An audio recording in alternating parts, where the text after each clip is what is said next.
Hello, Yeah. David. Nice to see you. And how are you in the pandemic time?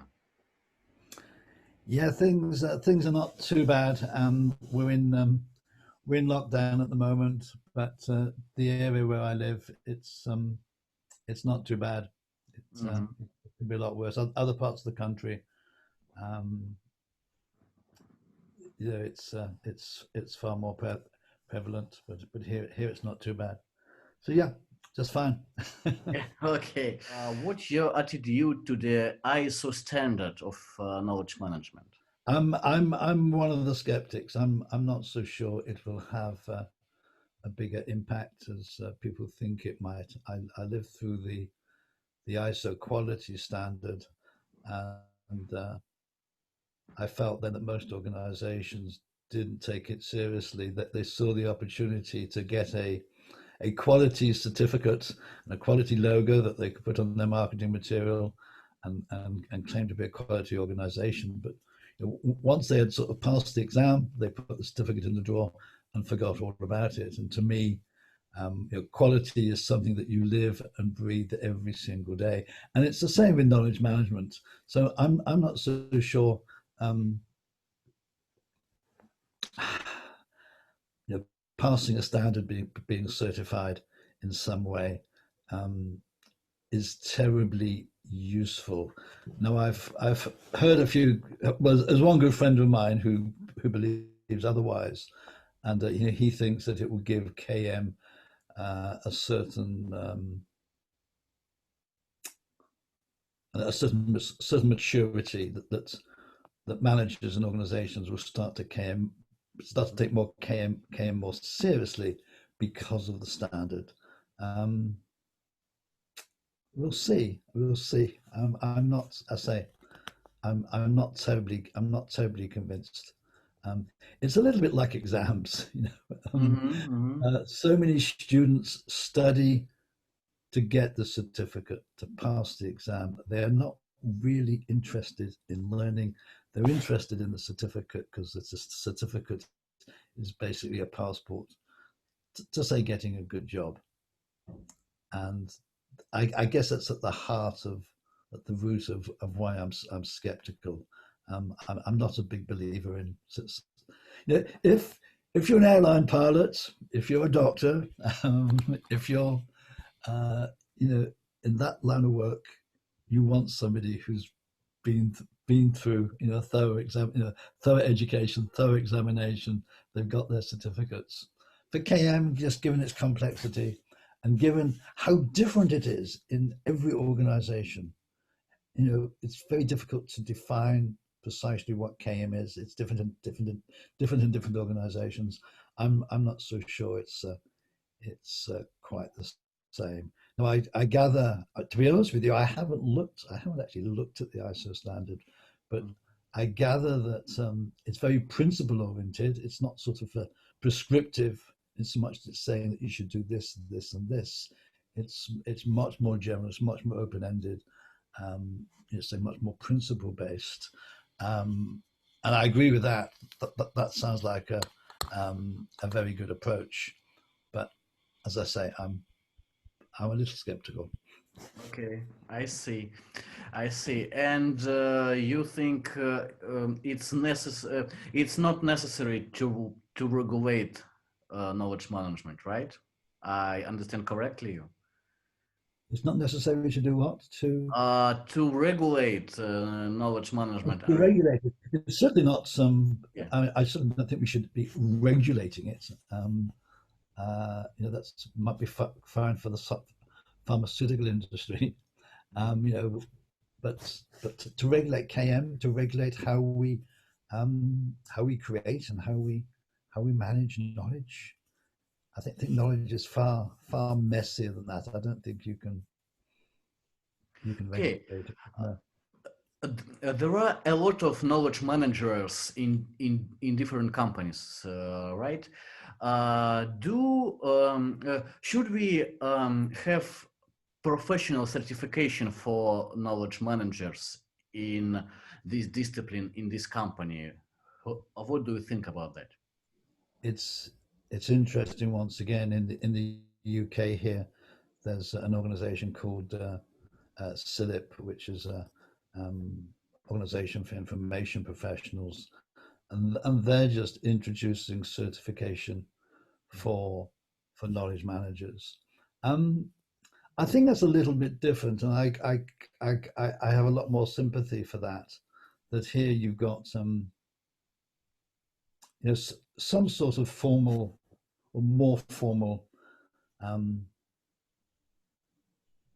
exam and experiential sort of process for certifying individuals as being up to a certain level of expertise in KM. Yeah, I'd go along with that, but but not sort of a blanket KM certification for the whole company. That's where I'm more skeptical about it. Okay, I see.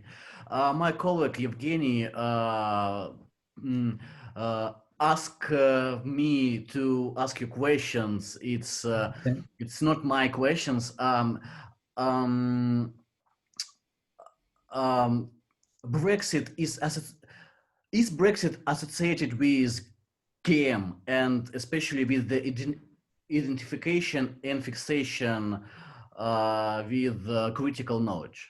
What do you think about that? Brexit and knowledge management. Brexit and knowledge management. Oh boy. Now, where do I start here? Because this takes me into interesting ground. Whether it's Brexit or whether it's the American elections, you've got a populace that are polarized, that are divided. In Brexit, it was about 50-50. And in the end, by a small percentage, we voted to leave. In the recent American election, by a small percentage, they've decided to kick out Trump. But there's this huge polarization of beliefs, and people are very passionate about it now, and they seem to be immune to evidence, whether it's Brexit or whether it's Trump on any of the issues, whether it's abortion, whether it's building the wall, whether it's relationship with your country. People have got their beliefs. You can give them evidence. You can point out obvious lies, and people will decide to believe the lies or disbelieve the lies, or believe the truth or disbelieve the truth. It's coming down to how people form beliefs, and this is something I've been looking at and studying this last year or so. And one of the things I've learned from the psychologists is that as human beings, we don't form our beliefs based on evidence. It's much more about who we trust. And the bottom line is more that we are not rational creatures, we are rationalizing creatures. We've already come to the conclusion as to what we believe, and now we're going to find evidence to support it. Let me just give you one simple example. I hope, like me, you believe that the Earth goes around the sun. I believe the Earth travels around the sun. That flies in the face of all experience. We see the sun rise in the east and set in the west. Yes, Hey, it would appear that the sun goes around the Earth. The reason we believe that the Earth goes around the sun is because we were taught it at school. Neither you or I could probably prove, scientifically, that the Earth travels around the sun. It's something that we've taken on faith. We have trusted our teacher. We've trusted a parent. It's about trust. If you take global warming, you take Greta Thunberg. What does Greta Thunberg know about global warming? She knows absolutely nothing. Nor do you, nor do I, to be honest. We know nothing about global warming, because we haven't read, have you read a scientific paper on global warming? If you read it, would you understand it? I certainly couldn't. Now, I believe in global warming. I believe it's, man-made global warming, human-made global warming. I believe in it. But it's not because I read the scientific papers and I've got the evidence. It's because I trust the scientific community. I believe in the scientific community, and so does Greta Thunberg. Donald Trump, for example, clearly doesn't trust the scientific community. So knowledge here is in some ways not about evidence, not about knowing, it's about who we trust. And this is the reason I'm interested in this, because this is a major knowledge management issue, yes? Because what we have, say with Brexit, say with Trump, say with global warming, what have you, you have two sides who neither side know anything about the issue, but they think that they do, and they believe it deeply, and they fight. So we're fighting each other out of ignorance, yeah? And that's crazy. That's absolutely crazy situation to be in. And just seems, I'm not too sure how we do this, but we need to wake up to the fact that we know precious little, and we need each other. Just because someone's on the left or someone's on the right doesn't make them an enemy. It just means that they see the world differently because of their education, because of their upbringing, because of their economic circumstances. And we need to recognize that and start to see each other as friends and start to work together. And although at some level, this doesn't sound as if it's got anything to do with knowledge management, in a business context, but it has. It's right at the heart of knowledge management. It's about how we form our beliefs, and by and large, it's not through evidence. It's not through any rational thinking. It's much it's much more primitive than that, shall I say? This 2020 year has become a challenge. It's a crazy year. And what do you think? Is knowledge management can infrastructure for transformation era? You talking a lot about transformation era, about conversational leadership and the role of leadership in our crazy era, and etc. What do you think about it? It's start of transformation, it's middle of transformation, and what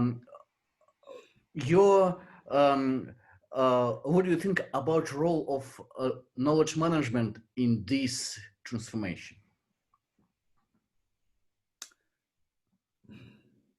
Well, I guess the first thing to say, I don't think we're certainly in the middle.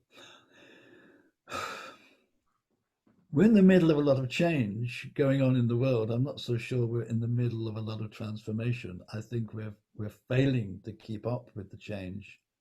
We're living in a vastly more complex world than we ever lived in, and that's not just the internet and the digital economy and the connectivity of the world digitally has played a big part in that. But of course,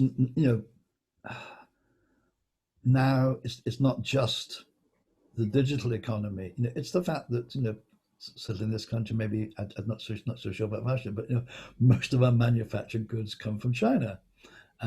So there's this global economy, this vast hyper-connected world that we live in. So and that has taken place in my lifetime. That's taken place since the end of the what you call the Great Patriotic War, that they call the Second World War. The last 75 years, the world has changed out of all recognition. It's a far more complex world, and we haven't kept up. I don't think. We don't know how to deal with it. So there's change going on. There's a transformation going on in that sense. As human beings, I don't think we've transformed at all. I don't think we've really started.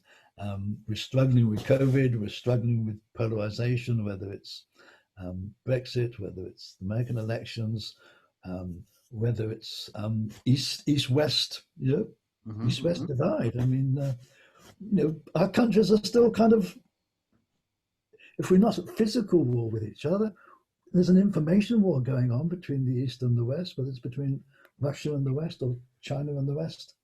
There's still a war going on. I mean, it's so. So things have changed, but I'm not so sure that as human beings we're transforming to the extent that we need to survive. And then when you talk about the role of KM, I don't think KM has even started to address that. I mean, KM is still focused on communities of practice and bringing people together in organizations to share their knowledge, or putting in a SharePoint system so that people have got access to information throughout the organization. It's not addressing. I don't see KM in any sense addressing the real major issues in the world. Yeah, we've got organizations like KM for Dev. I don't know if you're familiar with them. Again, it's a KM network, looking at applying KM, in the developing world, and of course they're doing a lot of good things. But it's not really about transformation. It's really scratching at the surface. There's one person who I think seems to understand it all and is looking to sort of initiate some sort of transformation, and that's a gentleman called a lovely name, Daniel Schmachtenberger. And if anyone's interested, simply go to YouTube and Google him. I say it's Schmachtenberger, and he's very interested in creating a sustainable civilization. He's looking for the long term. He's looking at all the major issues in the world and trying to figure out, well, first of all, make sense of what's going on right now, and then trying to figure out what the response is. And there's a series of 5 videos called The War on Sense Making, and they are well worth watching. If there's one person, I shouldn't think, I doubt if he even knows what knowledge management is, but everything he's talking about is knowledge management, to my mind. So one of the major messages of his very first video on war on sense making is he talks about what he calls the information ecosystem. So just think of all the information in the world, okay, vast majority of it today digital, but also in libraries. Just think of that vast collection of information, especially the web, especially traditional media and social media, yeah. And he basically says there is absolutely nothing in that system, in that information ecosystem, that we can trust. We certainly can't trust social media. We can't trust the regular media, and even scientific publications. You can't take them on trust. You've got to take a look and say, who were the scientists doing this research? Why were they doing it? Were they looking for tenure as professors in their organization? Who was sponsoring it? Was the pharma company who was sponsoring this research that had agenda? There's nothing you can trust on face value. Everything, all the information that we have got to do due diligence on. We've got to dig in, take a very, very careful look at it to figure out whether it's true or not. And he says, as soon as you do, you find the vast majority of it is biased, or is out and out fake.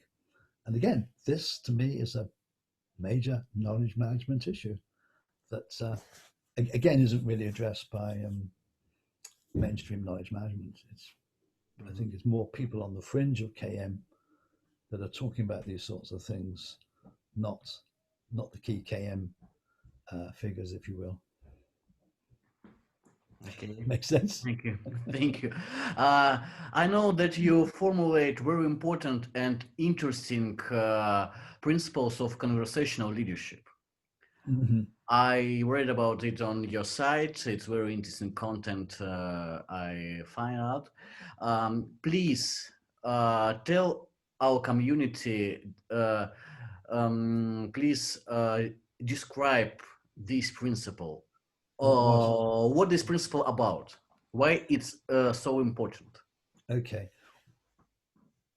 I've been writing this online book. I call it a book because it's a cross between a blog and a book. It's online on this topic of conversational leadership. I've been writing it now for the last 5 years, and anybody can access it. It's work in progress. You can see my draft material, and you can actually watch it develop. So it's a little bit different in that sense. When I first started to write it, it was going to be fundamentally about conversation. As I think a lot of people know, I've been running these knowledge cafes for 20 years, where I bring people together to have conversations around topics, typically knowledge management topics. And but as I started to write the book, I started to think a lot more deeply about the power of conversation. And I realized that, if you like, the killer app, if you will, for conversation was making better sense of the world. It comes back to everything I've just been talking about. We face a very complex, rapidly changing world. The American military have a term for this that you may have heard of. It's called VUCA. They say that the world is volatile, uncertain, complex, and ambiguous. Yes, and that's the world we face. And if we're going to make good decisions, whether it's in business or whether it's at a societal level, or the community level, or even individuals, if we're going to make good decisions, we have got to make sense of the world. We've got to understand what's going on. And the only way we really get to understand today what's going on is through conversation.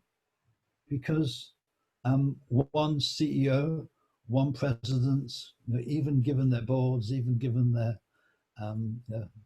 cabinet or whatever, it's impossible to make sense of the world given the complexity.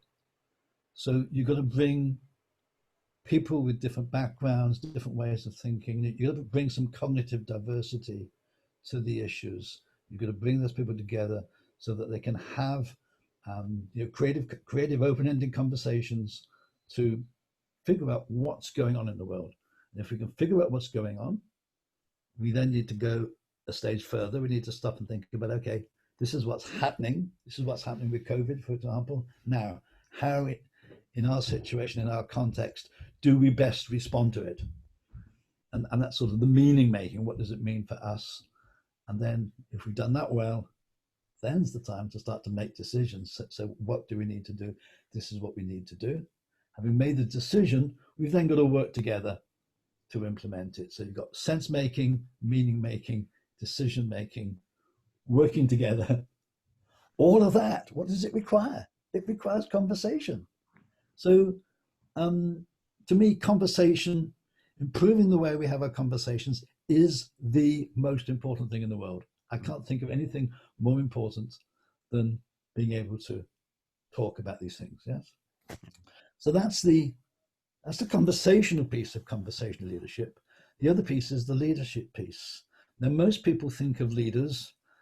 We're going to think of Putin. We're going to think of Trump. We're going to think of Boris in this country, and we're going to think of those people as leaders. But they are, what we call authoritative leaders. Yes, they are not necessarily. They're not necessarily good leaders. Mm-hmm. They've got their power, if you like, and the ability to do things through their authority. Yeah. Now, I see leadership through a slightly different lens, and something that people call leadership as a practice. What this is saying is that each and every one of us, you and I, regardless of any authoritative power, we do have the ability to lead. We do have the ability to step forward and do the things that we see that need doing within our sort of local sphere of influence. Yeah. Okay. I'm sure you're not going to have anywhere near the same power as Putin. I'm not near the same power as Boris in this country, but I can do things. I can do small things. It might just be doing this recording, doing this interview. It might be writing my book. It might be doing something here in my local community. Each and every one of us can figure out what our own individual skills are and step forward and lead. And when we're out of our depth, we can step back and let somebody else take over. So if you put those two ideas together, conversational leadership, is that they're about fundamentally recognizing that we all need to, in some way, step forward and engage in the conversations that need to be had. That if we want to make an impact on the world, a difference on the world, we need to individually practice leadership, leadership as a practice. And the way we do that is through the conversations that we hold. So there's a lot more to it than that, but that's the core. To me, that's the core of what conversational leadership is about. And again, it's got this title, conversational leadership. That's the focus. But in many, many ways, this is still about knowledge management. It's still about how we manage our knowledge, because what we're doing in those conversations is you've got some knowledge very different to mine. I've got some knowledge very different to yours. We come together, we have a conversation, we make better sense of things, we synthesize new knowledge, we come up with new ways of doing things. That is the heart of knowledge management, so in my mind. Principle 5 called build community. Your principle 5, yes, and you write very important thing. Organization is a community of human beings and not collection of human resources or human capital. Please, I didn't say that, by the way. Who said that was Henry Mintzberg. He's a Canadian management professor, and I just love what he's got to say there. We are not human resources. We're not human capital. We're human beings, and we're a community of human beings. Yep. So yeah, not my words, but I totally agree with them. It's very interesting. Do you know any organization which responsibility for this principle? No, I don't, to be honest. I think Henry refers to a couple of organizations that he knows that kind of fulfill that vision. But and I've not gone out and looked specifically for organizations that fulfill that vision. But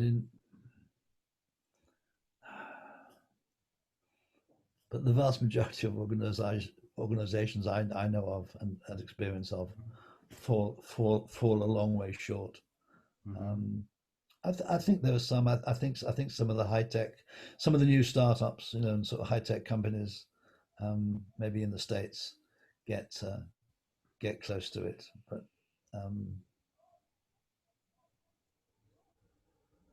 they're kind of special in many ways. No, the bottom line is, I don't think we're anywhere near achieving that. Okay. More than we do. David, my next question will be about that, something like that. Knowledge Café, love it. Yeah.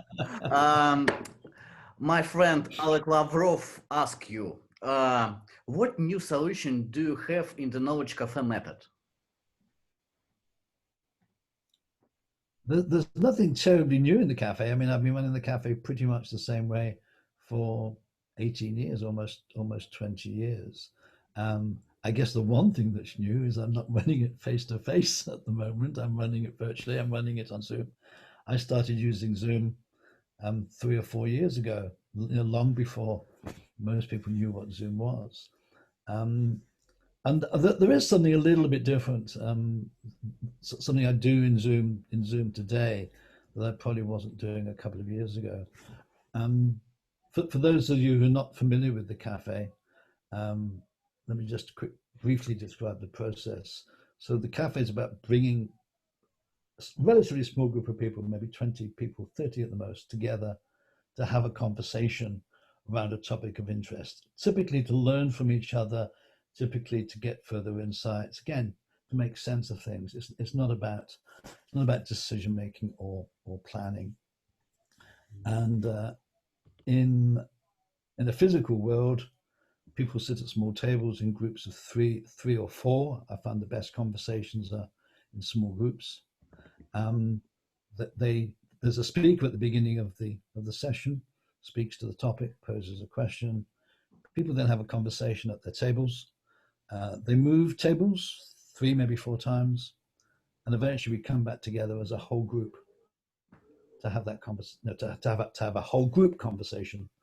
And again, in the physical world, I get people to push the tables to one side, and we form a circle with the chairs, and we have a whole group conversation in a circle. The circle just works, and you probably know this, that the circle works incredibly well because everyone can see each other, everyone can hear each other, everyone's equal. Mm-hmm. But with 20 people or 30 people, it's rather difficult to actually have a conversation. People tend to report back rather than interrupt each other and have a proper conversation. And it's the same in Zoom. When you've got 20 or 30 people on the screen, it's in some ways actually even more difficult to have that whole group conversation. And the facilitator or the host, which is often myself, we've got to be looking at all the time to see who wants to come into the conversation next. Yes. And then maybe someone starts to dominate the conversation, and you need to cope with that in some way. So one of the things I've started to do with the cafe, when we come to that whole group conversation at the end, where everyone's, well, again in Zoom, where everyone's on the screen, is I say to people, look, I'm kind of in charge here in a way, but I'm the host, so I'm going to do my best to facilitate this conversation, but I want you to help. I want you to be part of it. So, those of you who tend to dominate the conversation, I'd like you to recognize that and not speak so much. Those of you who are quieter, I'd like you to speak up. But if you know that somebody has got something to say, and then it's said, invite them in. I gather Vladimir's got something to say about this. No. Vladimir, would you like to comment on this? We had an interesting discussion in our group. So you're starting to include people, you're starting to bring other people into the conversation. Or if you can see somebody is wave their hand because they want to come in, and I don't see it as the host, invite them in. David, I think Jonathan wants to come in and join the conversation. Yeah. Mm-hmm. So I'm trying to get everybody to be responsible for the quality of the conversation rather than just the host or just the manager.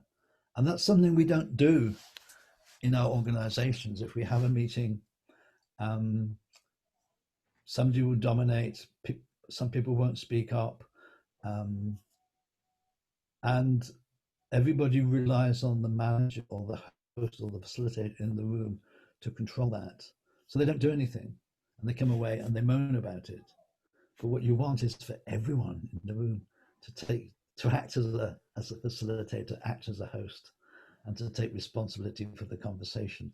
And if you can do that, and it's not always easy, you're going to really, really transform the conversation, because now you're going to be including people, you're going to be inviting people in, and making people feel included, and helping to sort of maybe tone down the more dominant people and draw out the quieter people. So I'm experimenting with them as hosts, having to do actually very little other than kind of hold the structure of the conversation.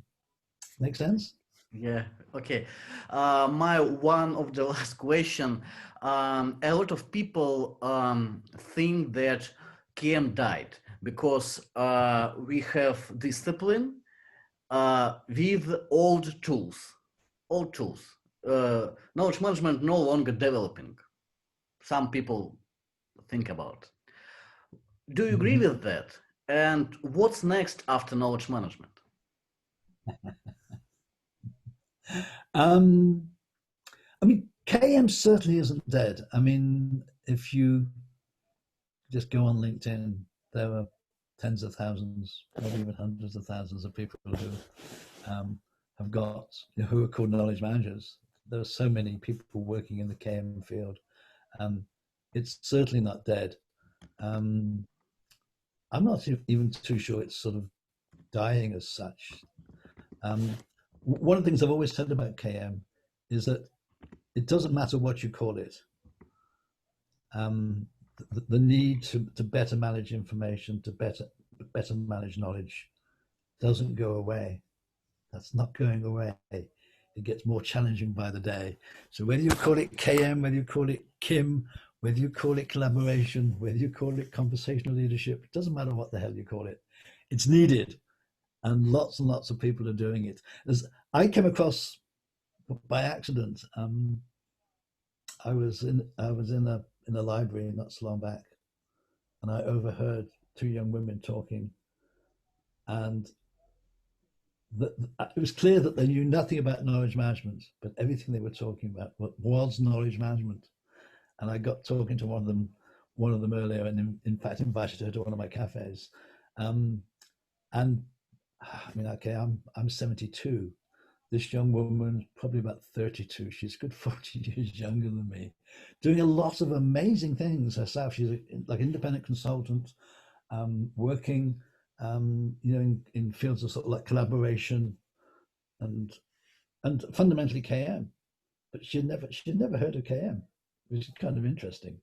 That's what she was doing. So I don't think it's dying or going away. I think it's failed to maybe have the impact that maybe was hoped for 20 years ago. I think one of the problems with KM is it's very much focused on, it's focused on two levels. First of all, it's focused on IT. Mm-hmm. So, SharePoint and putting stuff in databases, which is how it started out. And really that's not KM, that's information management. And then it's focused on knowledge sharing, so and learning, if you will, sort of social learning.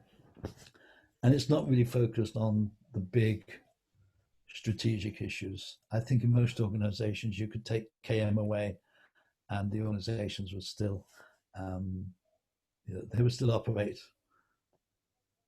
perfectly okay. Maybe not quite as efficiently as they might, but they wouldn't totally collapse.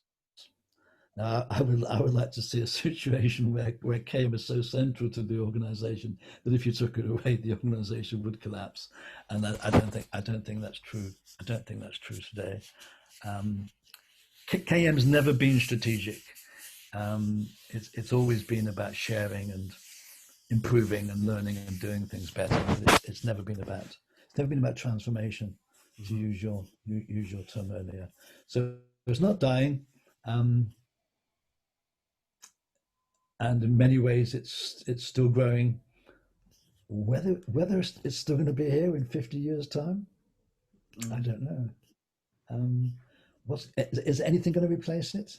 I would hope that a lot of the stuff that I'm doing around conversation, and a lot of the stuff people like Dave Snowden is doing around complexity and this kind of model, I hope a lot of that's much more dominant, in the KM world. Actually, not even 50 years' time. I hope it's taken a bit more seriously in 5 years' time. Never mind 50. Yeah. I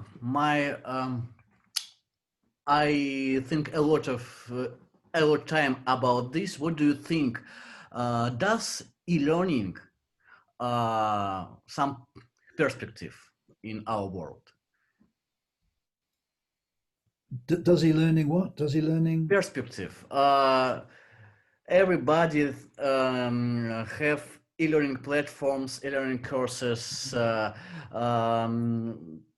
online platforms, Zoom, etc.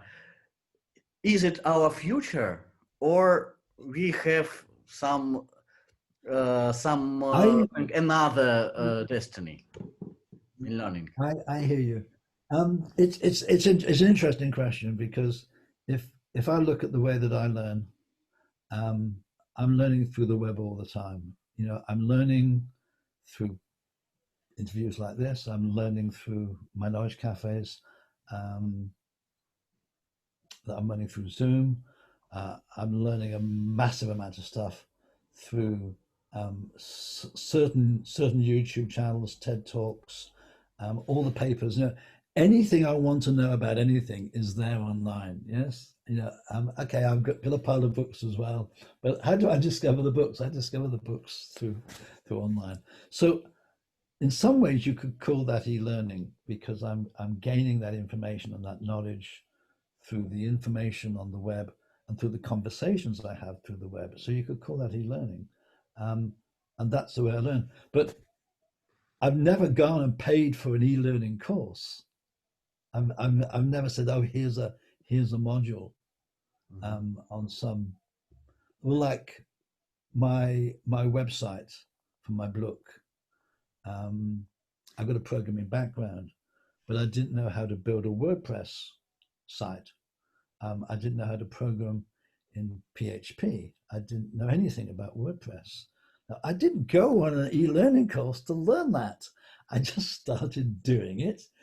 And when I discovered there was something that I wanted to do and I didn't know how to do it, I'd go to YouTube and I would Google and I would search for it, and I would find somebody who had done it before, and they would, and I would just watch it a few times and play with it and figure out how to do it. So I guess there's like two forms of e-learning. There's that very informal e-learning that I've been doing myself, and there's the more formal e-learning. My wife recently took a Harvard online course in accounting. And so again, that was very structured and lots of questions and things to answer, a lot of interaction, you know, and it ran at certain times every day for a few weeks, and she got a certificate at the end of it. That stuff is needed, that stuff's important. But for me, I would never do that. If I wanted to learn about accounting, I wouldn't go on a course. I would simply go to YouTube and start there. So I guess the bottom line is I feel that a lot of that more formally learning is overhyped. There was, again, a year, 2 years back, there was a lot of fuss about what they called, I've forgotten what they're called now. Moogs. What's the name? Is it Moog? Moog. The massive online courses. I've even forgotten what the name is. Coursera. Coursera. Is it Moog? Moog. Moog. Yeah. Moodle, maybe Moodle. Yes, but they don't seem to have. So there's a lot of hype about them, a lot of excitement about them, but I don't hear anything about them today. They seem to have simply not caught on. So, David, again, with COVID and everything going online, I think so much of the learning is coming through conversations like we're having now. What do you think? Artificial intelligence is a threat or opportunity? Probably both. Again, I think artificial intelligence is somewhat overhyped. It's I won't get too hung up over the name, but it's not about artificial intelligence.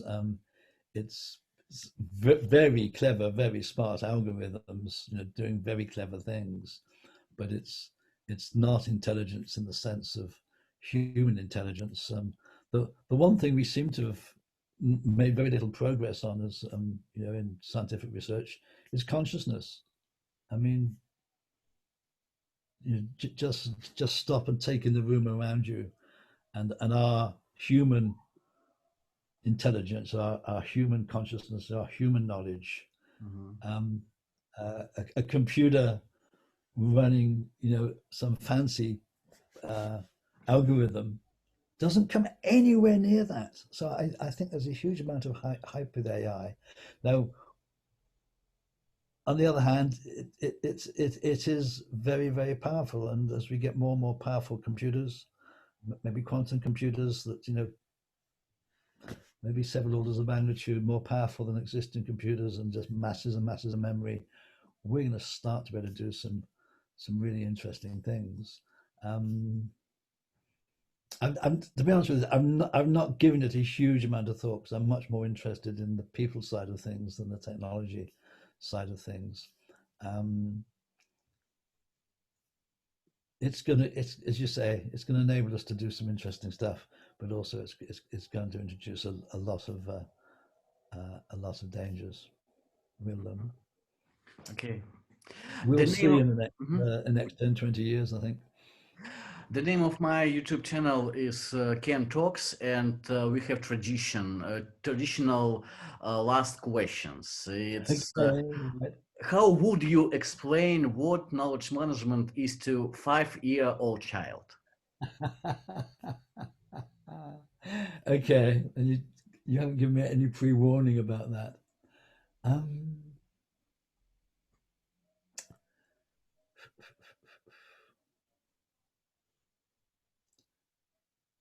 I think I would just draw a parallel with learning. I'd draw a parallel with school. I think a 5-year-old child understands the importance of learning. Most young children very much want to learn. Most young children are incredibly curious about the world. I'd probably say to a young child that knowledge management was about helping you satisfy your curiosity about the world. Maybe not totally true. It always seems to me that with a child, the most important thing is not filling their heads full of stuff. It's about inspiring them to think and be creative themselves. So I would tell them KM was about helping them satisfy their curiosity about the world. It was Дэвид Гуртин. Thank you a lot, David. I very much enjoyed it. Big thank you.